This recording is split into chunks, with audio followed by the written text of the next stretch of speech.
दोस्तों ये स्टोरी का पहला भाग है तो चलिए शुरू करते हैं आगे की स्टोरी। देहरादून का एक छोटा सा हॉस्पिटल जहां दो लड़कियां और एक लड़का खड़े थे। पहली लड़की बहुत डरी हुई लग रही थी।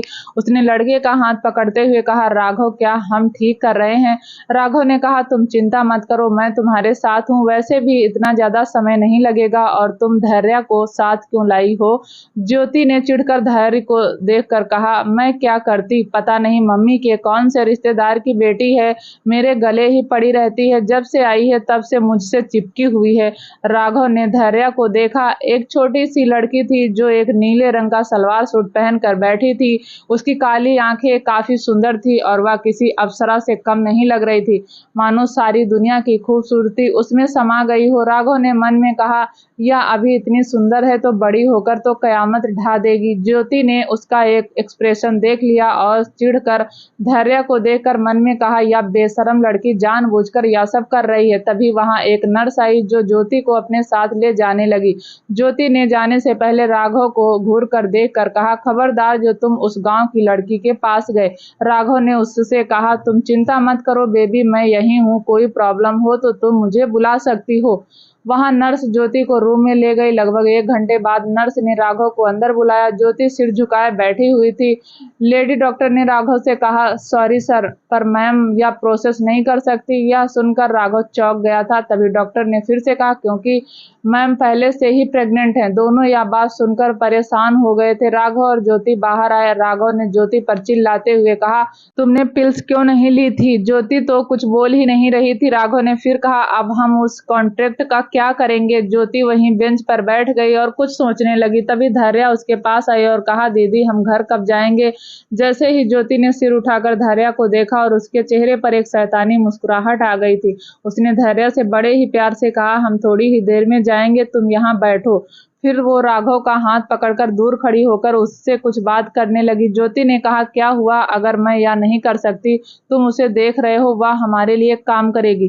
राघव ने उस ओर देखा जहां ज्योति कह रही थी वहां धैर्या बैठी हुई थी। राघव ने हैरानी से ज्योति को देखते हुए कहा, तुम ऐसा कैसे कर सकती हो? वह तो तुम्हारी बहन है ना? ज्योति ने चिढ़ते हुए राघव को देखकर कहा, किसने कहा वह मेरी बहन है? वह मेरी कोई नहीं है, वह सिर्फ हमारे पुराने गांव की पड़ोस की लड़की है जिसे उन्होंने घूमने के लिए यहाँ भेजा है।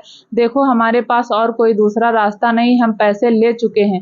राघव को धैर्य पर दया आ रही थी। उसने ज्योति से कहा, ज्योति वह सिर्फ 17 साल की है। ज्योति ने गुस्से से राघव को देखते हुए कहा, तो तुम चाहते हो मैं और वह सारे पैसे वापस कर दूं? तुम मुझे बताओ, क्या वह सारे पैसे अभी भी हमारे पास हैं?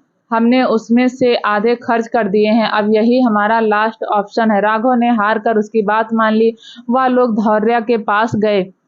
ज्योति ने बड़े प्यार से धैर्य से कहा, सुनो, जब हम हॉस्पिटल आए हैं तो तुम्हारा भी चेकअप करा देते हैं, क्या पता तुम्हारी तबीयत ठीक ना हो।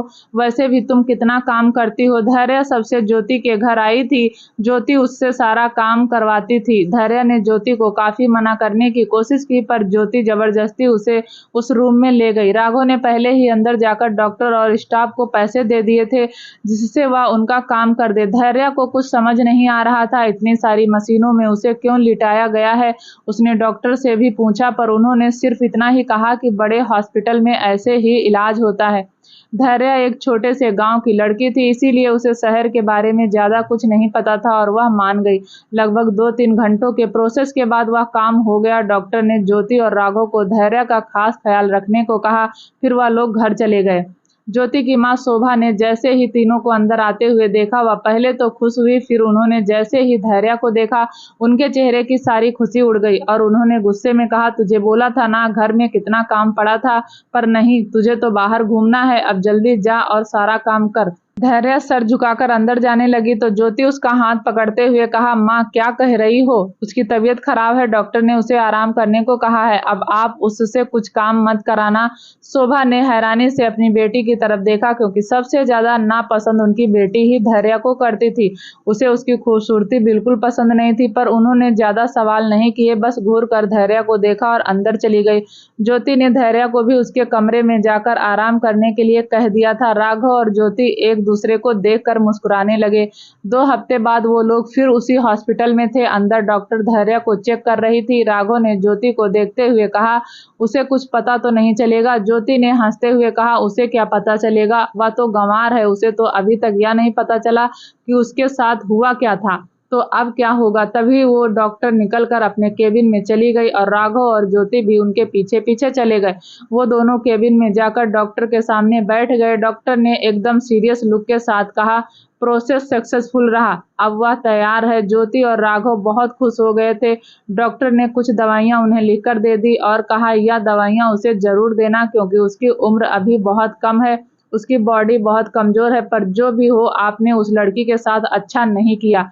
यह कहते वक्त डॉक्टर के चेहरे पर एक उदासी थी। ज्योति ने चिढ़ते हुए डॉक्टर को देखकर कहा, आप ऐसा नहीं कह सकती, आपने पैसे लिए हैं इसके लिए और आप इस बात को किसी को नहीं बता सकती, इस बात का खास ख्याल रखें। डॉक्टर ने एक नज़र ज्योति को देखा और वापस अपना काम करने लगी। राघव ज्योति को डॉक्टर के केबिन से बाहर ले आया। तब तक धैर्या भी वहां आ चुकी थी। उसने पूछा, दीदी हम वापस हॉस्पिटल क्यों आए हैं? मेरी तबीयत बिल्कुल ठीक है, ज्योति ने एक नकली मुस्कान के साथ कहा। नहीं धैर्या, डॉक्टर ने तुम्हें आराम करने को कहा है और वो उसे वहां से लेकर चले गए। लगातार 2 हफ्तों तक धैर्या की तबीयत काफी खराब रही। उसे रोज उल्टी होती थी और चक्कर आते रहते थे। उसे भूख भी नहीं लगती थी। ज्योति इन सब का कारण जानती थी, इसीलिए वह चुप रही। एक दिन राघव को एक कॉल आया। दूसरी तरफ से किसी ने कहा, हमें माफ कर दीजिए, अब हमें उनकी जरूरत नहीं है, माफी के तौर पर आपको आपके दिए हुए अमाउंट से डबल पैसे दिए जाएंगे। राघव बुरी तरह हैरान हो चुका था। उसने उन्हें समझाने की बहुत कोशिश की पर वह लोग नहीं माने। राघव ने जब ज्योति को यह सब बताया तो उसे इस बात से ज्यादा फर्क नहीं पड़ा, बल्कि वह तो इस बात से खुश थी कि उन्हें बिना कोई काम किए और ज्यादा पैसे मिलने वाले थे। राघव ने ज्योति से कहा, ज्योति धैर्या का क्या होगा, उसे तो कुछ नहीं पता, अब हम क्या करें? ज्योति ने चिढ़ते हुए राघव को देखा और कहा, तुम्हें धैर्या की बहुत चिंता है। राघव ने फिर कहा, तुम्हें भी होनी चाहिए, आखिर तुम भी एक लड़की हो। ज्योति ने कहा, मुझे फर्क नहीं पड़ता, तुम मुझे इतना बताओ कि वह लोग पैसे कब भेज रहे हैं। राघव ने हैरानी से ज्योति को देखा और कहा, सच में तुम कितनी निर्दयी हो। ज्योति ने हंसते हुए राघव से कहा, तुम तो ऐसे कह रहे हो जैसे इसमें तुम्हारा कोई हाथ ही नहीं है। क्या तुम वो नहीं थे जिसने इस बात के लिए अपनी हाँ कही थी कि हम उसका इस्तेमाल कर सकते हैं? अब जब वह किसी काम की नहीं है तो हम क्यों उसकी चिंता करें? और तुम टेंशन मत लो, उसका इंतजाम कर दूंगी। दूसरे दिन धैर्या को ज्योति के पिता वनराज ने बस से उसके गांव भिजवा दिया। राघव को जब पता चला कि धैर्या को उसके गांव भेज दिया गया तो उसे काफी बुरा लगा। उसने मन में कहा, हमने 17 साल की लड़की की जिंदगी बर्बाद कर दी और उससे माफी भी नहीं मांग सकते। फिर उसने अपने बगल में ज्योति को देखा जो हंसते हुए वह पैसे गिन रही थी जो उन्हें मिले थे। धैर्या जैसे ही बस से उतरी, सामने बड़े बड़े अक्षरों में लिखा हुआ था, रामगढ़ में आपका स्वागत है। धैर्या ने अपना बैग लिया और ऑटो से निकल गई। गांव छोटा सा था, यहाँ छोटे छोटे बाजार थे। कुछ लोग अपने गायों को ले जा रहे थे तो कुछ खेत से आ रहे थे। हर जगह हरियाली थी पर एक सुकून देने वाली हवा भी आ रही थी। धैर्या एक छोटे से घर के पास आकर रुकी और बाहर से ही आवाज देने लगी, अम्मा देखो मैं आ गई। अंदर से एक 35 साल की औरत बाहर आई और कहा, लाडो तू आ गई, मुझे लगा तू तो हमें भूल ही गई थी। धैर्या ने अपनी माँ लीला के गले लगकर कहा, हम आपको कैसे भूल जाते, सबसे ज्यादा तो हमें आपकी याद आई है। तभी अंदर से किसी की आवाज आई, हाँ भाई, अम्मा को ही याद किया जाता है, बाबा को तो कोई याद ही नहीं करता। प्रमोद साहू बाहर आते हुए कहने लगे। जैसे ही धैर्या ने उन्हें देखा उसकी आंखों में आंसू आ गए। प्रमोद जी ने उसके आंसू पोंछते हुए कहा, मेरी लाडो तो आते ही रोने लगी, चल अंदर। फिर वह तीनों अंदर चले गए। घर काफी छोटा था, अंदर लकड़ी के बने सोफे रखे थे। धैर्या जाकर उधर बैठ गई। तभी अचानक से उसे अपने पेट में हलचल महसूस होने लगी। वह तुरंत उठकर बाथरूम में गई और उल्टी करने लगी। लीला जी धैर्या की ऐसी हालत देखकर काफी परेशान हो गई थी। उन्होंने प्रमोद जी से कहा, देखिए उसकी तबीयत खराब लग रही है, वैद्य जी को बुला लीजिए। प्रमोद जी ने कहा, अरे सफर से आई है इसीलिए ऐसा हो रहा है, तुम चिंता मत करो। धैर्या ने खुद को आईने में देखते हुए कहा, हमें हो क्या रहा है, इतने दिनों से उल्टियां हो रही हैं, क्या एक बार वैद्य जी को दिखा दें? नहीं नहीं, रहने देते हैं, अम्मा और बाबा परेशान हो जाएंगे। ऐसे ही 4-5 दिन निकल गए और धैर्या की तबीयत में कोई सुधार नहीं हो रहा था। प्रमोद जी और लीला जी काफी परेशान थे। एक दिन गाँव की शादी में धैर्या और उसका परिवार भी गया हुआ था। गाँव के बड़े की चौपाल में शादी रखी हुई थी। पूरा गाँव उसमें शामिल हुआ था। शादी खत्म होते होते धैर्य की तबीयत फिर खराब होने लगी थी। वह एक पेड़ के पास खड़ी होकर उल्टियां कर रही थी। गांव के सभी लोगों का ध्यान उसकी तरफ जा चुका था। कुछ लोग बातें भी बना रहे थे। तभी एक बूढ़ी औरत धैर्य के पास गई और उसकी पीठ सहलाते हुए उसका हाथ पकड़ने लगी। जैसे ही उसने उसका हाथ चेक करा, वह 2 कदम पीछे हट गई और जोरों से चिल्लाने लगी, अनर्थ हो गया, यह लड़की, निकालो इसे यहाँ से। किसी को कुछ समझ नहीं आ रहा था। तभी गांव के सरपंच आगे आए। उन्होंने उस बूढ़ी औरत से पूछा, क्या हुआ है? तो उसने बताया, अरे यह लड़की, इसने पाप किया है, यह 1.5 महीने पेट से है। हर कोई सुन के हैरान था। धैर्य वहीं जमीन पर बैठ चुकी थी। लीला और प्रमोद जी सदमे में थे। सभी मिलकर उनके परिवार को गांव से निकालने की बातें कर रहे थे। सरपंच ने कहा, हम इस लड़की को इस गांव में नहीं रख सकते। यह बालिग भी नहीं हुई थी और उसने इतना बड़ा पाप कर दिया। आपके परिवार को इस गांव से बहिष्कृत किया जाता है। तभी धैर्य उठकर खड़ी हुई और उसने आंखों से आंसू पोंछते हुए कहा, यह हमारी गलती है, हम इसके जिम्मेदार हैं। हमारे अम्मा और बाबा को इसका दोष ना दें। हम यहाँ से अभी चले जाएंगे और अभी कभी इस गांव में कदम नहीं रखेंगे। ये कहकर वो वहां से जाने लगी। लीला उसे रोकने के लिए आगे बढ़ने लगी तो प्रमोद जी ने उसका हाथ पकड़ लिया। उनकी आंखों में भी आंसू थे। उन्होंने गुस्से में कहा, आज से तुम मेरी बेटी नहीं हो। मेरी बेटी ऐसी हो ही नहीं सकती। मैंने उसे ऐसी परवरिश नहीं दी थी। जीवन में कभी अगर मैंने तुम्हारा चेहरा देखा तो याद रखना, तुम मेरी लाश देखोगी। निकल जाओ यहाँ से। धैर्य तो पहले ही वहां से जा रही थी, पर यह शब्द सुनकर उसके शरीर से मानो जान ही निकल गई। वह बेसुध होकर वहां से चली गई। उसे खुद नहीं पता था कि वह कहाँ जा रही है। वह जाकर एक बस में बैठ गई। जब वह बस चलने लगी तो उसने रामगढ़ को पीछे छोड़ते हुए देखा और रोते हुए कहने लगी, अम्मा, बाबा, माफ करना, मैं नहीं जानती कि मेरे साथ क्या हुआ, पर आपकी बेटी ने कुछ ऐसा नहीं किया जिससे आपको शर्मिंदगी महसूस करनी पड़े। अब मैं यहाँ तब आऊंगी जब मेरे पास अपने सवालों के जवाब होंगे। बस चलती रही कई घंटों तक। जब वह रुकी और धैर्य से बाहर आई तो उसने देखा कि सुबह के 5 बज रहे हैं। हल्की हल्की रोशनी है। धैर्य आगे बढ़ते हुए सब जगह को देखने लगी। तभी उसे एक बोर्ड दिखाई दिया, लव यू इंदौर। धैर्य इंदौर में थी, जहां उसकी नई जिंदगी शुरू होने वाली थी। जब वो फुटपाथ पर चल रही थी, हर इंसान उसे ही देख रहा था। धैर्य इस वक्त एक नारंगी रंग का लहंगा पहनी हुई थी और हाथों में काफी सारी चूड़ियां थी। वह बेसुध बस आगे चली जा रही थी। वहीं एक ब्लैक कलर की कार साइड में खड़ी थी, जिसके अंदर से एक इंसान कब से धैर्य को ही देख रहा था। उसने अपने आगे बैठे इंसान को कुछ ऑर्डर दिया तो एक इंसान कार से बाहर जाकर धैर्य के पास खड़ा हो गया।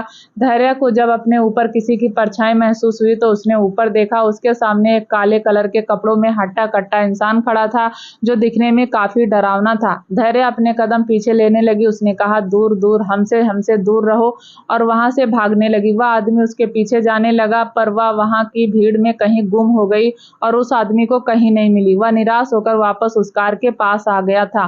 कार में बैठा इंसान उसे घूर कर देख रहा था। उसने कहा, तुम्हें उससे बात करनी चाहिए। तुम ऐसे उसके सामने खड़े होगे तो वह जरूर भागेगी ना। उस आदमी का मुंह लटक गया। उसने धीरे से कहा, सॉरी बॉस, मेरी मिस्टेक थी। यह कहकर वो कार में बैठा और कार आगे बढ़ने लगी। कार में बैठा आदमी अभी भी भीड़ में धैर्य को ही ढूंढ रहा था। इधर धैर्य एक छोटी सी दुकान के पीछे खड़ी थी और अपनी सांसों को काबू करने की कोशिश कर रही थी। दुकान वाले ने जब धैर्य को अभी दुकान के सामने खड़ा देखा तो वह उसे भगाने लगा। धैर्य वहां से निकलकर सीधी जाने लगी। उसे तो खुद नहीं पता था कि वह कहाँ जाए। दिन भर घूमते रहने के बाद धैर्य जाकर एक पार्क में बैठ गई। वह छोटी बच्ची खेल रही थी, जिसे देखकर सहसा ही उसका हाथ अपने पेट पर चला गया। उसने खुद से कहा, हमें नहीं पता कि आप हमारे अंदर कैसे आए, पर हम आपकी जान नहीं लेंगे। ईश्वर ने आपको हमारे पास भेजा है और हमारा कोई हक नहीं किसी निर्दोष को इस दुनिया से भेजने का। आपका और हमारा साथ ईश्वर ने बांधा है और हम पर हर हाल में आपको सुरक्षित रखेंगे। हमारे माता पिता का हाथ हमसे छूटा है, पर हम आपको कभी नहीं छोड़ेंगे। आप ही हमारी जीने का सहारा है। यह कहते हुए उसकी आंखों में आंसू थे। धैर्य को पता ही नहीं चला कि कब वह उस बेंच पर बैठे बैठे ही सो गई। उसकी नींद कुछ लड़कों की आवाजों से खुली, जो उसके सामने ही खड़े थे। अपने सामने इतने सारे लड़कों को देखकर धैर्य डर के मारे कांपने लगी। वह लड़के धैर्य को ही देखकर हंस रहे थे। धैर्य अपने सामने इतने सारे लड़कों को देखकर घबरा गई थी। उसकी तो ऐसी हालत हो गई थी कि वह हिल भी नहीं पा रही थी। उनमें से एक लड़का आगे आया और धैर्य को देखते हुए कहने लगा, भाई कमाल का माल मिला है। आज देख तो इसकी कमर पर क्या गजब ढा रही है। धैर्य ने जो लहंगा पहना हुआ था उसके दुपट्टे से उसकी कमर दिख रही थी। उसने जल्दी से उसे ठीक किया और खड़ी हो रही थी। तभी वो लड़का उसके कंधे पर हाथ रखकर उसे वापस वहीं बिठाने लगा और बाकी सारे लड़के हंस रहे थे। धैर्य ने रोते हुए कहा, हमें जाने दीजिए, हमने तो कुछ नहीं किया, प्लीज जाने दीजिए। उन्हीं लड़कों के बीच एक लड़के ने हंसते हुए कहा, भाई सुन तो, इसकी आवाज कितनी मीठी है, इसको तो सबसे पहले मैं ही लूंगा। तभी एक और लड़के ने कहा, यार तेरा नंबर पहले नहीं आ सकता। धैर्य उनकी बातों से बुरी तरह डर गई थी और वहां से भागने की कोशिश कर रही थी। तभी एक लड़के ने उसे कमर से पकड़कर खींच लिया, जिससे धैर्य बुरी तरह रो रही थी। ये देखकर एक लड़के ने धैर्य के गाल पर एक जोरदार थप्पड़ मारा, जिससे धैर्य जमीन पर गिर गई। जमीन पर गिरते समय उसके दोनों हाथ अपने पेट पर थे, जैसे वह अपने बच्चे को बचा रही हो। तभी वहां किसी औरत की आवाज आई, स्टूपिड बॉयज, छोड़ो लड़की को। जब लोगों ने पीछे मुड़कर देखा तो वह एक 50 साल की औरत खड़ी थी। ये देखकर एक लड़के ने हंसते हुए कहा, आंटी यहाँ से जाओ, यहाँ आपके काम का कुछ नहीं है। औरत ने आगे आते हुए कहा, अच्छा तो मुझे भी जानना है कि तुम्हारे काम का यहाँ क्या है। यह कहते हुए वह औरत आगे आ रही थी। ग्रुप में से एक लड़का आगे बढ़ते हुए उस औरत को बाहर निकालने वाला था कि उस औरत ने जोरदार मुक्का उस लड़का के चेहरे पर मारा, जिससे वह जमीन पर गिर गया और उसके मुंह से खून निकलने लगा। बाकी लड़के यह देखकर बौखला गए और वह भी उसके पास आने लगे। उस औरत ने एक-एक कर सबको पछाड़ दिया। सभी लड़के जमीन पर पड़े थे और दर्द से कराह रहे थे। औरत धैर्य के पास गई और उसने उसे जमीन से उठाते हुए कहा, तुम इतनी रात को यहाँ क्या कर रही थी?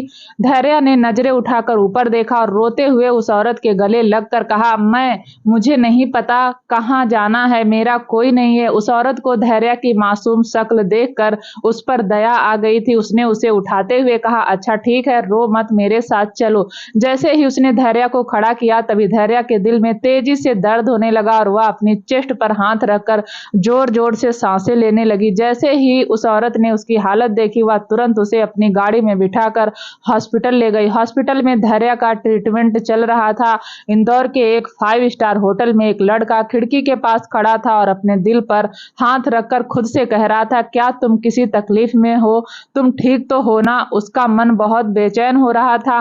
तभी उसने किसी को फोन करा और कहा, क्या बात तुम्हें मिली? सामने से आवाज आई, सॉरी बॉस, हमने बहुत कोशिश की पर हमें वह नहीं मिली। उस लड़के ने बिना बात किए फोन काट दिया पर वापस आसमान में देखते हुए कहा, मैं तुम्हें ढूंढ लूंगा। इधर हॉस्पिटल में 2 घंटे के बाद एक लड़की ऑपरेटिंग रूम से बाहर आई। उसने उस औरत से कहा, मासी आप इसे कहाँ से लाए हो? औरत ने कहा, मैं घर जा रही थी, तभी रात में पार्क में कुछ लड़के इसे परेशान कर रहे थे और तुम तो मुझे जानती हो कि मैं कहीं जुल्म होता हुआ देख नहीं सकती। यह सुनकर वो लड़की हंसने लगी। फिर उसने कहा, हाँ हाँ, मैं अच्छे से जानती हूँ, आपको अपनी बॉक्सिंग कहीं भी दिखाने में बहुत मजा आता है। आप ठहरी प्रतिभा देवी, आपसे कौन पंगा लेगा? फिर उसने बहुत सीरियस होते हुए कहा, उसे माइनर अटैक आया था, शायद वो बहुत ज्यादा डिप्रेशन में थी और उन लड़कों से डर भी गई थी, जिससे उसके हार्ट में कुछ परेशानी हो गई थी। और एक और बात समझ नहीं आ रहा कैसे बताऊं? प्रतिभा देवी ने उसे अपने साथ उठाते हुए कहा, अहाना बताओ मुझे उस बच्ची को क्या हुआ है? अहाना ने एक लंबी सांस ली और कहा, वह प्रेग्नेंट है। यह सुनते ही प्रतिभा देवी हैरान रह गई थी। उन्होंने कहा, क्या कह रही हो तुम? छोटी सी बच्ची है, तुमने अच्छे से चेक नहीं किया होगा। अहाना ने कहा, मैंने चेक किया है, मैंने गायनेकोलॉजिस्ट से भी चेकअप करवाया, उसका बहुत ध्यान रखने की जरूरत है। उसने बताया कि उसका घर कहाँ है। प्रतिभा देवी ने कहा, उसने कहा उसका कोई नहीं है, प्यारी बच्ची दुनिया में अकेली है और इतनी बड़ी मुसीबत में भी। तभी नर्स ने वार्ड से बाहर आते हुए कहा, अहाना मैम, उस लड़की को होश आ गया है। प्रतिभा देवी और अहाना वार्ड में चले गए। उन्होंने अपने सामने बैठी हुई छोटी सी लड़की को देखा जो 16-17 साल की दिख रही थी। प्रतिभा देवी उसके पास जाकर बैठ गई। उन्होंने उसके सर पर हाथ फेरा और कहा, बच्चा बच्चा कैसे हो, ज्यादा दर्द तो नहीं हो रहा है? धैर्य ने अपनी भरी हुई आंखों से अपने सामने बैठी औरत को देखा और कहा, आपका धन्यवाद, आपने हमारी जान बचाई।